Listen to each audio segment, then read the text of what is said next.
Hi, I'm Parker. And I'm Tim. And this is the RAGE Podcast, where today we are going to talk about a pretty big thing in the United Methodist Church right now. There's a lot of stuff going on. I think we kind of got to get our grounds and cover. And if you're noticing, which I'm already noticing, is that we're filming from a different angle. That's right. We're using a whole different technology setup here, and I'm going to actually put Parker in the shot a little bit. Yeah, maybe just scoot me in there he is. All right. Good. Okay. Yeah. So if for whatever reason we go black, it means the camera fell over, and or something worse. Or something worse. And if we come back, it means we salvaged what we had. So yeah. So, the United Methodist Church has been dealing with a problem for probably my entire life. My entire life too. Yeah. Yeah, and something recently came out in the news. I think I sent it to Tim. Yeah. Maybe Sunday night? Was it last night or something? Mm-hmm. I sent it to him maybe last night, and it was a general conference, which is the conference of the entire Methodist Church, where all the bishops come together and several other leaders and people in the church come together to vote and see how the church is doing as a whole. And, news came out that that's not going to happen this year. It's going to occur in 2024, but we've been waiting for a general conference for the last... It happened since the last one happened, which was 2016, I think, was the last one. So because COVID shut down the last one. And again, every 4 years is when we're supposed to be having a general conference. So we haven't had one in a while. So COVID and some other stuff, they canceled this one because of COVID again. So there's just a lot of stuff going on, and a lot of people are upset because no one else has ever cared in all of history about what General Conference does. Not like they do now. Yeah, there has never been a care in the world if they had it or if they didn't. But there's a lot of care over it in the last couple of years because there's a big decision being made, and I'm sure you all have, if you're a Methodist or probably even not, you've heard about this big decision that needs to be made over whether or not how the church will split. Because actually the decision already is made that we're going to split. Yeah. But, because making a decision, one side or the other, or not making a decision, everybody's angry. Yes, yeah. So, this is never going to be settled. So what people are wanting is to move on in life and have general conference. So a lot of people are mad. A lot of people are obviously frustrated. I know. But they want a decision on this. And let's not beat around the bush. It's about what do we do with the homosexual community? Yeah. Ordination, not ordination, and what does that mean? And is it a sin? And can we recognize marriages between same-sex couples and things like that? That's what the debate is about. And we've decided that, let's be honest, we've been kicking this can down the road. Honestly, I can remember when I got ordained in 1994, it was already a deal then. And it was a deal, it was an old deal then, and that was that long ago. So we've been at this quite a while. And we're kind of waiting for a decision to be made. And Tim, when you got ordained, did they do anything to see if you were a homosexual? That was not a part of the criteria. But you know what? I laugh, and a lot of you might say that this isn't a laughing matter. But if I'm not to laugh, I don't know what else I would do. Do you want me to get behind here and scream and yell and say, "Oh, I'm so frustrated"? Of course, I'm frustrated. Yeah, because I'm like Parker. I'm mad at everybody. No matter what side of the issue you're on, everybody's wrong. And so obviously that's a problem. But what I find so just bizarre about this entire situation is, go back when Tim got ordained or further. Mm-hmm. What was the process? What was the regulation? Mm-hmm. What if Tim wasn't saying, or anyone in the ordination process then says, if they didn't say they were homosexual, well, there was no problem. We had kind of a don't ask, don't tell policy. There you go through the process. We see how well that works. There was never a problem back then. And obviously the don't ask, don't tell was obviously a big thing in all of society back then. Yes. And is not ever going to come back that whole thing. But what I also have a problem with this too, and this is kind of take a sidebar from where the conversation was going. Mm-hmm. What I have a problem too is,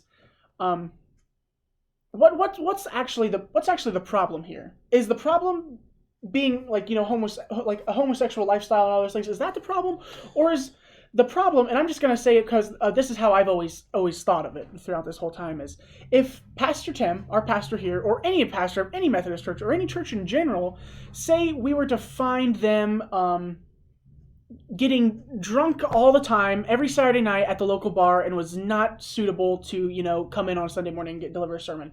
How longer do you think that person would be able to be the pastor there? One Sunday, maybe two. Yeah. I mean, your board would eventually come for your head. Okay? Yeah, I mean, that's how it works. Yeah. I haven't worked in a church for too long, but I've met a lot of pastors. He knew that before he worked at a church. Yeah. But I've also met a lot of pastors who know that if they were to publicly display a state of sin, then they're going to have a problem. Yeah. Okay? Now again, we're human. We categorize sin all the time. Well, we say, if you say a cuss word, well, you can get away with that. But Tim, if you were to go do this, you're going to lose your job. Yeah. Well, and part of the deal is that it's like let's be honest what this is. It's the definition of sex. What is it for? Yeah. And the biblical purpose of it is procreation. Now, I know there's other pieces to it, but if you go read any prohibition of a sexual nature in the Bible, they're all about producing healthy offspring. And there's a list, and it talks about, these two people should not have sex. And if you look at them, all of them would create genetic problems. And so the Bible has a very clear view, which we clearly do not share in this culture, about the purpose of sex is procreation. And that's where we run into the problem, because we today have redefined it as a recreational activity, which, thank you, Sigmund Freud, but that's where that all came from. And it's not... It was never looked at that way before. And the view we have today, where it's all about me, is not healthy, because that's not what it was designed to be ever. But okay, but we're seeing there's a lot of problems in this entire situation, because what makes a homosexual homosexual? It's the practice of it's the practice of sexual attraction inside the same gender and all those things. So I mean, there's that. So, but then it goes back to saying, well, what is the sin of homosexuality? If I struggle with the sin of homosexuality, or anyone out there has that question, well, what makes it a sin? What makes this so much worse than any other sin that anyone could commit but still be a pastor? What makes it anything worse? Well, it's not that it's anything worse, but it's that in the current state that we live in, there's a lot of people who don't view it as a sin, and there's a lot of people who do view it as a sin. Yeah. Okay. Yeah. If I had the problem Parker was talking about, and I was a drunken guy, had a bad reputation around town, and I came in on Sunday morning and said, "Hey, drunkenness is okay. Y'all ought to try it." Yeah. That's a problem. Yes. That's where the problem runs in. It's not to say that homosexual people need to be punished or ostracized or anything like that. The problem runs into is the fact that we all have sin. We all deal with sin. That's, neither drunkenness nor homosexuality are sins I deal with, but, personally. But look, I got my own list of vices. So does Parker. So do you. And but nobody stands up and say, hey, this thing that I do that's bad is actually okay. We've misinterpreted this. And what that has led to, and this is, in my opinion, where the problem has come from, is we now want to start redefining what words mean. Marriage no longer means a relationship between a man and a woman where children are created. That's not what it means anymore. Marriage is now two people committing to each other. And that was part of it, but that was all of it. And now for people to be pushing for that union to be recognized, legally, look, as far as I'm concerned, if they want to have, what are those called? Civil unions, if they want to have those, the government going to have those. I'm perfectly fine with that. In fact, I think we probably should have that. I do not agree, though, that this marriage, that's not what the institution is. That's not what it's called. So for the world or the government or some other agency to come to us and say, okay, this thing that you've had for thousands of years, we're going to change the parameters of it, I think that's wrong. Yeah. I don't agree with that. Yeah, and there's a lot of, this is the biggest, actually, no. There's could be a lot bigger rabbit holes that the church could have gotten itself down in, but they have made this what should have been a fairly simpler process than what it has been. I mean, something just huge, and it's captivated a lot of people's minds. I'm going through the process of trying to get my local pastor's license. Okay. And, I had a meeting with the DS and a couple of other people I've talked to about it. And they say, that's a noble cause considering the fact that you have no clue what denomination you're going to be pastoring in the next, couple of years. Yeah. And I thought I was going to get an answer for that this summer. Psych, the United Methodist Church did what the United Methodist Church does best and postponed.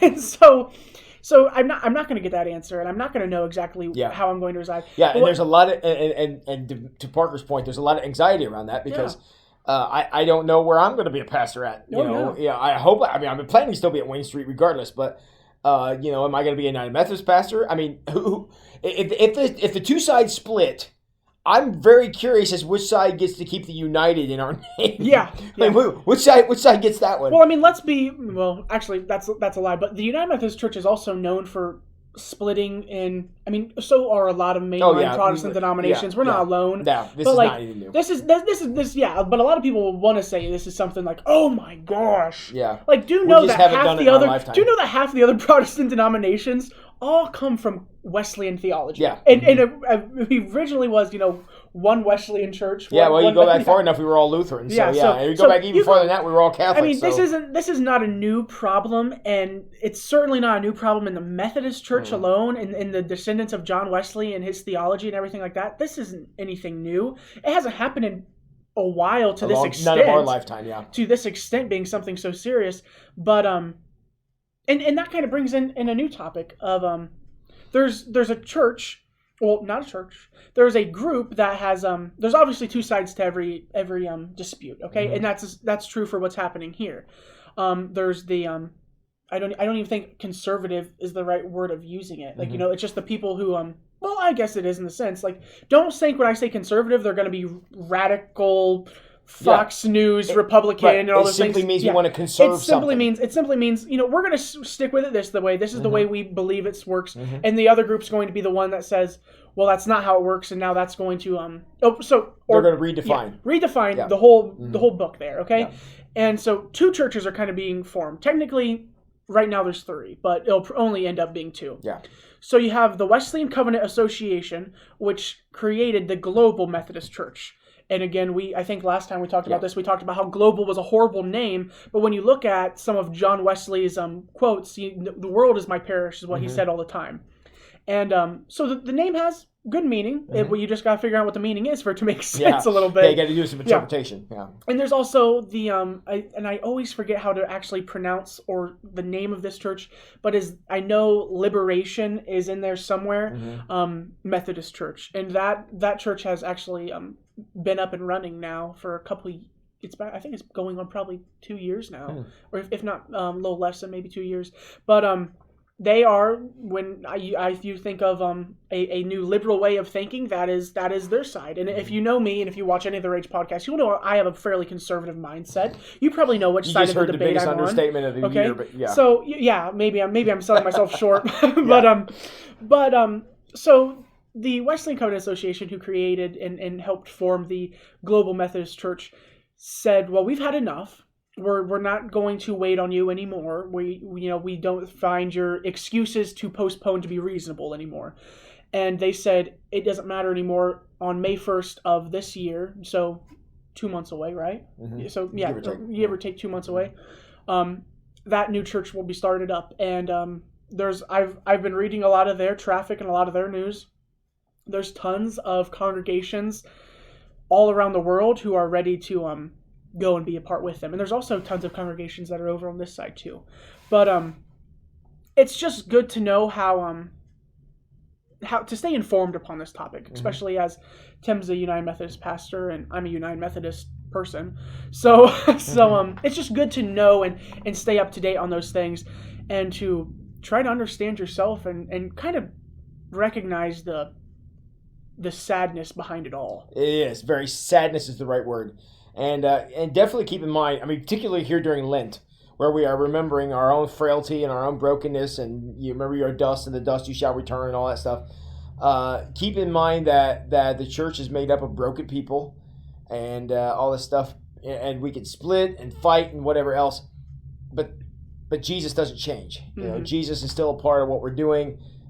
no, Jesus is still what we're about. And, you know, as long as I'm involved in one of these churches, and I know Parker feels the same way, that's what we're going to do, and be about the grace, mercy, and just the life-changing message of the gospel of Jesus Christ. The rest of it's just details. Yeah. I'm very sorry we've come to a split over this. I mean, my personal opinion on this has always been, if we're going to split over something, we should split over something that Jesus actually mentioned. It's a topic Jesus never mentions. You know, Paul talks about it, and it's certainly mentioned in the Old Testament, so I'm not saying it's not scriptural, but it's not something Jesus ever talked about. So why we're making that to be a defining characteristic of what it means to be a follower of his, I struggle with that. So we hope that, and pray, and I have been praying since 1994, that whatever comes of this, you know, we will be able to focus on Jesus, whether we do it together, which is my preference, or if, you know, why we can't agree to disagree on certain things and still love each other. I wish that would be where we're going, but that doesn't appear to be the way anybody else wants to go. And it's really sad. And there's a bunch of sadness, because I'm sure some of the people that I've known since I got into this for years and years, I'm going to lose friends over this because of whatever decision I make versus what they make. And I'm just not in favor of that, no matter what happens. So as Tim says this, I'm going to take it from the viewpoint of obviously has a very different role, but pray for your the leadership and your pastors, as this is Tim's life. Okay, his life evolves. He's from day one, he's been in the UMC, and now he's became a leader, and he's been around multiple churches from the United Methodist Church on this side of West Ohio. Pray for those people who are facing this challenge and is going to have to either, if they have to make a decision, if they're, whatever is going to happen of this is going to probably be a big life change whenever something does happen. And that's something that we should keep in prayer for our pastors and our church leadership and all of those other things. And I would add to that all the people who have attended the United Methodist churches for years and years. And we're going to have a new name now. And, I don't know if the Cross and Flame will still be around. I don't know about any of those things. And it's sad to see an institution as powerful as what the United Methodist Church once was to go this way. And it's because, and a lot of people are feeling, that pain, that pain and that sorrow, only because, I have pride when I see United Methodist Church. Okay, that human nature is to be, to take pride and stand firm in the things that you have. It's like, oh, you're in a United Methodist. Like I was talking to a lady today who I had no clue attended one of the United Methodist churches here in town, and I was like, I knew I liked you for some reason, because I then you kind of you have a thing, United Methodist is something that bonds a lot of people together, and, we've been through a lot and we've done a lot. It's common ground, sure. And that's not going to be in existence. There's a lot of institutional memory that we're just going to lose, and that's too bad. So as was mentioned, I hope this also came across very clear, this was going to happen in the summers when the decision was going to be made. However, we are in the waiting period even longer again until 2024. So we have time. We have there's a lot of time leading up to this, but it's just good for the people who will ever listen, whoever will listen to this, to understand that here at Wayne Street we don't know what's going to happen. Yeah. Me and Tim really are kind of just going off whatever we've been told so far. Yeah. And and our plan is to continue doing ministry and trying to impact lives here at Wayne Street as long as Wayne Street won't change. Yeah, but, Wayne Street won't, we're going to be here regardless of what decision anybody makes. We're still going to continue to do ministry, and we appreciate the opportunity we get to do so. Yes. So, well, everybody, thank you. I echo what Parker says. Pray, and then pray some more, and just pray the good Lord will bless whatever's coming down, and that at the end of the day, we're going to realize just how sacred congregations and connections are, and not let them go just to let them go, because they do have meaning. So appreciate you guys tuning in. We'll be back next week, and we'll experiment with the camera angle. We'll keep the angle. I actually kind of like this. This is interesting, because right there's Tim, so I can see every movement, and I can it's like this is a little different experience. So but it'll take some getting used to. But I was like, so if next week we're back to the old style, we'll know this didn't work. But here we go. So let's hope it at least filmed. All right, guys, have a great week.